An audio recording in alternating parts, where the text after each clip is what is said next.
Guía para la presentación a carrera de investigación de CONICET, un recorrido posible. Es el primer webinar de un ciclo mayor que propone el INUS, dedicado a aquellos que quieran presentarse a las distintas convocatorias en el camino de la investigación, ya sea como becarios, como investigadores o como personal de apoyo. Mi nombre es Verónica Leusi y aquí les dejo el link a un breve video de presentación del proyecto.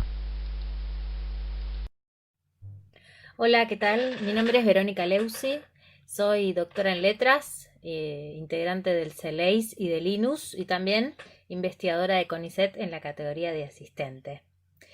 Estoy acá hablando con ustedes porque fui convocada por las autoridades del INUS para formar parte de un proyecto destinado a acompañar o ayudar o a orientar a aquellos interesados en comenzar o en continuar en el camino de la investigación en CONICET. En esta primera entrega de ese proyecto, en esta primera presentación, se propone crear una guía de trabajo, un cuadernillo bajo la modalidad del PowerPoint, que está destinado específicamente, de acuerdo con el cronograma vigente de convocatorias, en esta oportunidad a aquellos interesados en postularse a carrera de investigador de CONICET. Lo que vamos a hacer, en esencia, lo más importante es abrir un canal de diálogo, de intercambio, ¿sí? A partir de este PowerPoint, de esta entrega que funcione como un puntapié, para que ustedes se sientan muy bienvenidos a canalizar a través del mail del INUS o de mi propio mail, ¿sí? Todas las dudas, las inquietudes, las preguntas, los comentarios, todo lo que nos quieran hacer llegar, lo esperamos y es muy bienvenido. Entonces la idea es esa, que nos pongamos en contacto y que se sientan libres de hacernos llegar todo lo que deseen. Bueno, muchas gracias y hasta la próxima. Chao. Esta guía constituye un material pensado para asesorar, orientar o brindar sugerencias, optimizar las presentaciones a los postulantes a carrera de investigación de CONICET.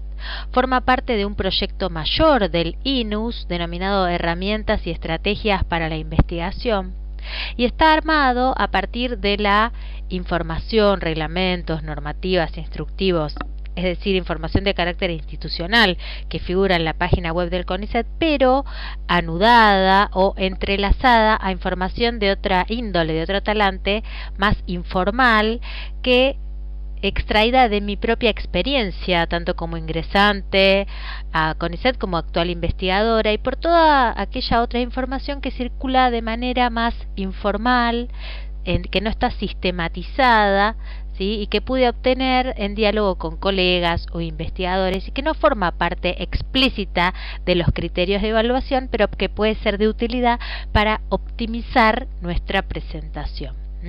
Por lo tanto, interesa hacer hincapié en que este cuadernillo es orientativo, no tiene un carácter institucional o un valor de instructivo oficial, ¿sí? Sino que quiere constituirse como un recorrido posible, de ahí su nombre, ¿sí? Con unas pautas, con tips, con datos que puedan hacer más sencillo nuestro tránsito por el cargado de datos en CIGEVA y nuestra postulación a carrera de investigador de CONICET.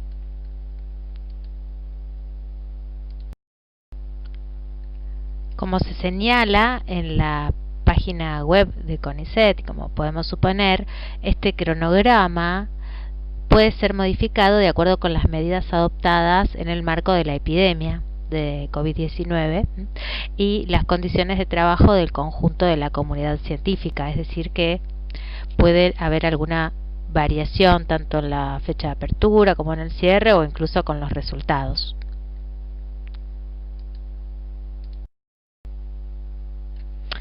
Bien, este año afortunadamente se prevé un incremento en el total de ingresos respecto de convocatorias anteriores, que habían disminuido notoriamente el total de los ingresos. En este caso, el número conjunto va a ser 800 ingresos, una cifra bastante alta, dividida en dos. En 400 ingresos serán destinados a temas libres de la convocatoria general y luego 400 van a ser para convocatorias orientadas, para los temas estratégicos, tecnología, etcétera.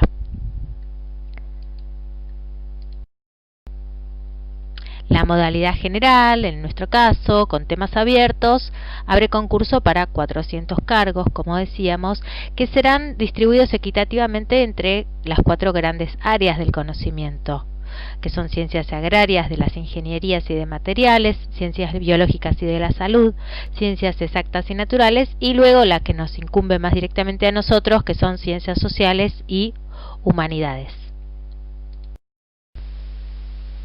El ingreso a CONICET podrá efectuarse en cualquiera de las categorías de investigador.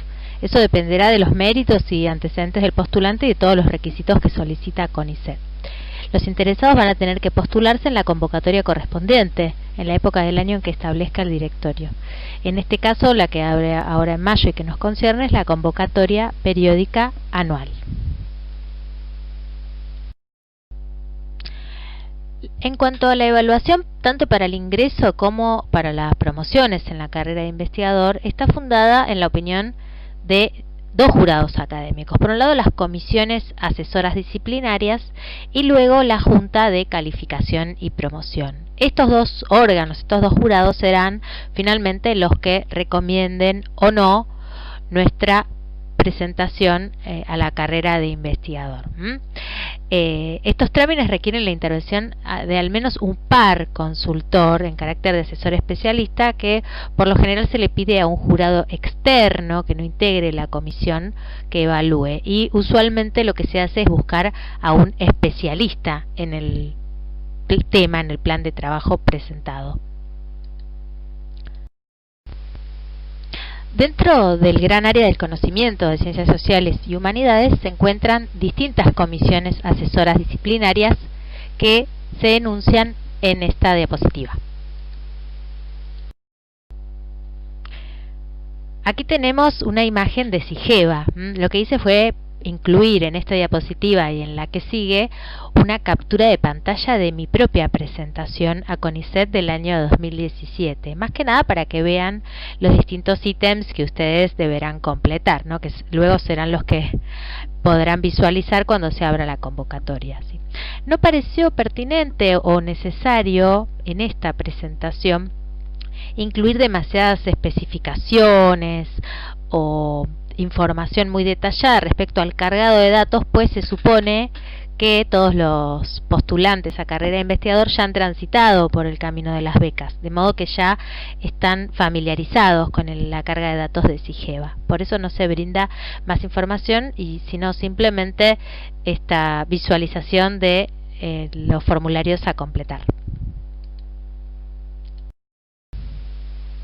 Aquí podemos ver que luego de haber completado y tener un OK en todos los formularios precedentes, tenemos que subir los archivos adjuntos, que será un plan de trabajo, hecho al igual que las becas en PDF o en Word, un currículum vitae y la defensa de la tesis doctoral. Una vez que subimos todo, ponemos enviar presentación y ahí ya no hay posibilidad de hacer ningún cambio. Ya está enviado, lo imprimimos, lo presentamos en el CCT, del mismo modo que hacíamos con las becas, y a partir de ahí entonces tenemos que seguir este cuadro de distintas etapas, en donde aparecerá la etapa en que lo enviamos y luego los distintos movimientos que va teniendo nuestra presentación en el proceso de la gestión, el control y la evaluación, hasta que finalmente aparezcan los resultados.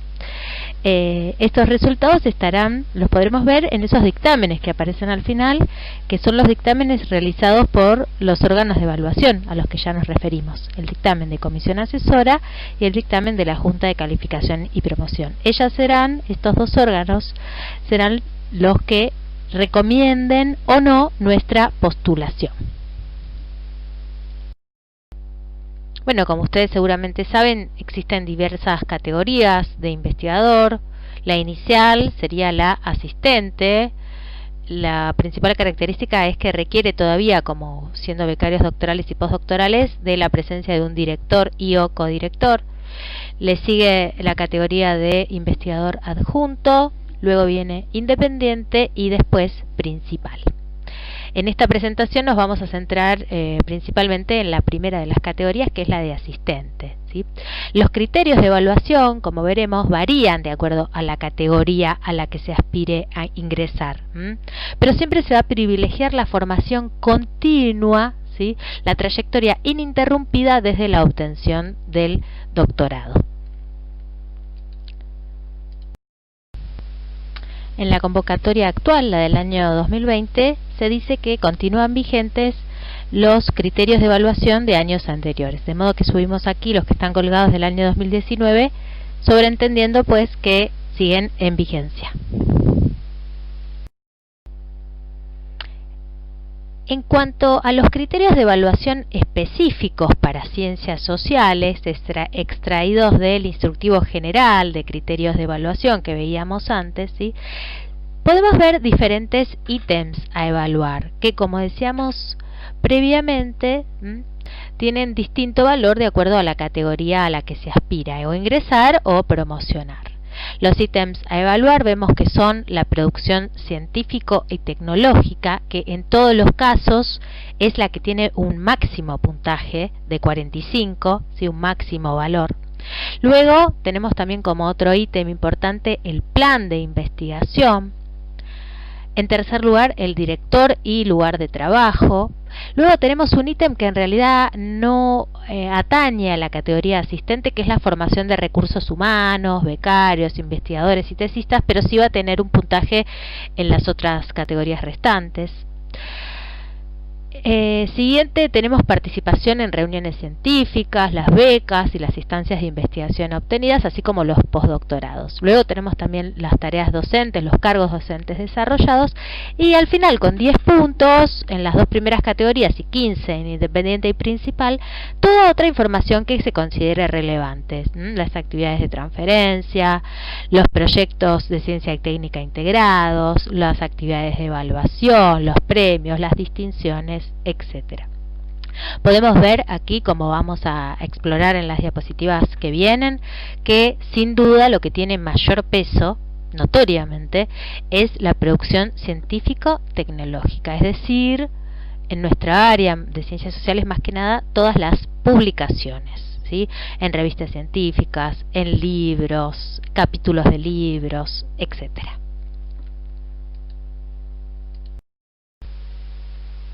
Si bien se mencionó que en la convocatoria del año 2020 se van a mantener en vigencia los criterios de presentación y evaluación de años anteriores, es importante que tengamos en cuenta que este año se agrega una novedad, algo que no estaba de modo precedente, y es la solicitud de señalar las 5 contribuciones más importantes del postulante. En la página web se dan algunos ejemplos de lo que se consideran 5 contribuciones más importantes. Pueden ser publicaciones en revistas científicas, desarrollo de políticas sociales, entre otras. Bien, aquí tenemos que pensar estratégicamente qué 5 contribuciones de nuestro currículum puedan llegar a ser las más importantes. Y por lo general en CONICET lo que es más importante siempre va a ser o va a estar representado por lo que tenga un mayor impacto en el campo, ¿sí? Sin lugar a dudas, la idea de mayor impacto va a variar de acuerdo a las disciplinas. Así que nosotros vamos a determinar cuál de nuestras producciones o contribuciones puedan tener un mayor impacto, pensando, por ejemplo, en mi caso, en el caso de letras, de literatura lingüística y semiótica, seguramente lo que tenga mayor impacto en mi producción va a ser publicar en revistas internacionales, o libros en otros idiomas, o en editoriales importantes, etcétera. Seguramente en otras disciplinas, en historia, por ejemplo, puede tener un gran impacto la producción de informes que contribuyan a los juicios de lesa humanidad, o también puede tener un mayor impacto, podemos medirlo, por ejemplo, pensando en la cantidad de veces que nuestros artículos o trabajos son citados, ¿sí? Tenemos que pensar qué 5 contribuciones vamos a destacar porque representan para nosotros nuestras producciones más importantes. Aquí nos vamos a detener en los ítems que serán evaluados, ¿sí? Intentando desbrozar o mirar pormenorizadamente todos aquellos que se relacionan en especial con la categoría de asistente. Para ello vamos a utilizar el instructivo de años anteriores, como también mi propia experiencia a la hora de ser evaluada, o todos aquellos saberes informales que circulan entre aquellos que ya han sido evaluados en convocatorias anteriores. En estos ítems, el primero a tener en cuenta es haber tenido el título de doctorado. Ya hemos observado que en las publicaciones son uno de los ítems que tienen mayor peso y mayor puntaje en la postulación a carrera, 45 puntos, ¿sí? Y sobre todo las publicaciones en revistas científicas con referato. Las revistas científicas se dividen en distintos grupos. Grupo 1, las más importantes, seguidas de grupo 2 y grupo 3, que pueden consultarse y podemos saber a partir de distintos índices académicos. Estos índices van a variar de acuerdo con la disciplina, pero en general podemos hablar de Cielo, Latindex, etcétera, ¿sí? También existen otros más informales, digamos, que circulan en las redes, que no tienen rigor académico, pero pueden llegar a ser de utilidad orientándonos en las búsquedas. Por ejemplo, dondelopublico.com. CONICET tiene un índice para las categorizaciones en revistas científicas que pueden consultar en el link que yo les incluí, ¿sí? Para que tengamos en cuenta, aunque sea una materia un poco delicada o discutible o puede tener matices dependiendo de la comisión evaluadora, ¿sí? Por ejemplo, un artículo publicado en una revista del grupo 1 es equivalente a tener un libro publicado en una editorial con referato. Es decir, que tiene un gran valor, ¿sí? Siempre es muy importante que intentemos privilegiar el envío a las revistas que estén mejor catalogadas. Desde luego que es fundamental la calidad del trabajo, es prioritario que el trabajo contribuya al avance del conocimiento, sí, pero también tenemos que tener en cuenta dónde publicarlo, ¿sí? Tenemos que tener siempre presente o tratar de buscar la mejor revista para su publicación. De acuerdo a mi propia experiencia por los dictámenes que me hicieron cuando fui evaluada en mi ingreso, ¿sí? Es importante que intentemos evitar publicar los trabajos siempre en las mismas revistas, ¿no? Es siempre recomendable tratar de dispersar lo más que podamos las publicaciones. Como también sería recomendable que tratemos de evitar publicar en revistas de nuestra propia universidad o de algún modo, entre comillas, cercanas a nuestro lugar de trabajo, ¿sí? Al menos lo que tenemos que intentar es no centralizar toda nuestra producción en revistas que sean, digamos, de nuestra casa, entre comillas, ¿no? Pues esto va a restar a la hora de ser evaluados, ¿sí? Otra tarea que es bien ponderada, y en especial circunscribiéndonos al ámbito de las letras, ¿sí? Es la de ser traductor o editor de un libro o también de un dossier, por ejemplo, de una revista, de un monográfico. Esta tarea va a equivaler a una publicación en grupo 1, ¿sí? Finalmente, hay trabajos o hay géneros que todos practicamos o incluimos en nuestra producción, ¿sí? Que luego no sabemos bien dónde incluirlos en SIGEVA. Sobre todo las reseñas, ¿no? No podemos incluir una reseña como si fuera un artículo de revista científica. Todo lo que subimos, nuestros trabajos, son leídos por los evaluadores, ¿sí? De manera que las reseñas, un lugar apropiado para incluirlas es demás tipo de producción de ciencia y técnica publicada. Como aclaro en el asterisco, esta información referida a la elaboración del plan de trabajo es extraída del instructivo del año 2017, ¿sí? De modo que es meramente orientativa, ya que todavía hasta el día de hoy no están subidas las nuevas bases de la convocatoria actual. De modo que se recomienda consultar las bases actuales en vigencia por si llega a haber alguna variación, aunque en términos generales, ¿sí? Las características en la diagramación del plan de trabajo suelen ser similares, ¿sí? En cuanto a la extensión, se sugiere que sea el plan de entre 6 y 8 páginas, es decir, que es un poco más extenso que el que hacíamos para las becas. Y en cuanto a la duración, se dice que el plan propuesto deberá comprender el periodo inmediato posterior de al menos un año, por lo menos un año. Tiene que estructurarse a partir de distintos ítems, igual que pasa con las becas: el título, objetivos, que serán tanto objetivos específicos, es decir, referidos al resultado esperable en el plazo previsto para la realización del plan, a corto plazo, y también objetivos generales, que serán una contribución orientada a un plazo mayor, digamos, ¿sí? Los objetivos generales se orientarán a posteriori, por fuera de este plan en lo inmediato. Luego tenemos que poner los antecedentes, indicar el marco teórico de la investigación, las hipótesis de trabajo, asimismo sobre qué otros trabajos se asienta nuestro plan, tanto propios como ajenos, incluir las referencias bibliográficas, las actividades y metodología, etcétera. Luego enumerar las tareas a desarrollar, las metodologías experimentales y técnicas, y también la factibilidad.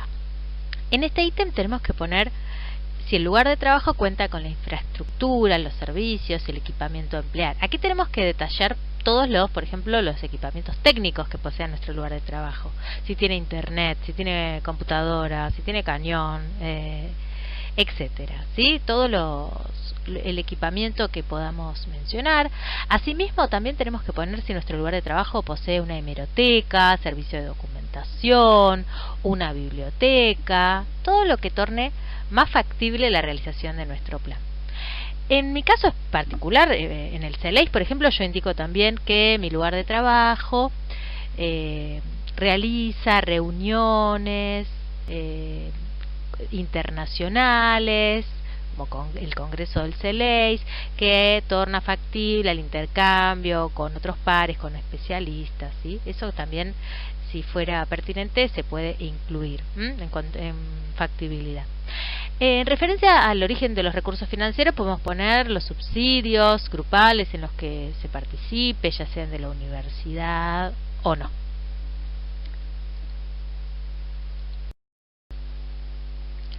La inclusión de un director o codirector es solo necesaria para la categoría de asistentes, no para el resto de las categorías. Y en cuanto al lugar de trabajo, hay que elegir un único lugar de trabajo. Se recomienda en este punto que se comuniquen con el INUS para la elección del lugar de trabajo, aquellos interesados en nombrar el INUS como lugar de trabajo, para obtener la certificación de su directora o que ser asesorados en esta materia.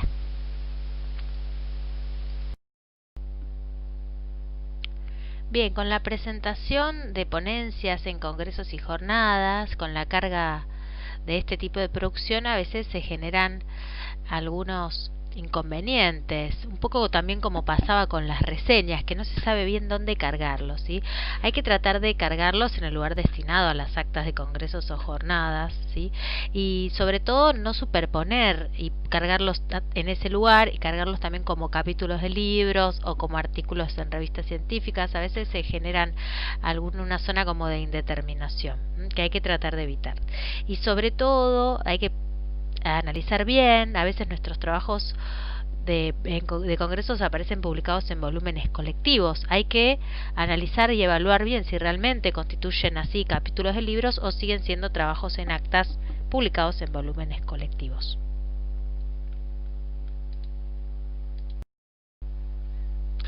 Bien, en la categoría de cargos vamos a incluir obviamente todos los cargos docentes que se ejerzan en la actualidad o que hayamos ejercido antes.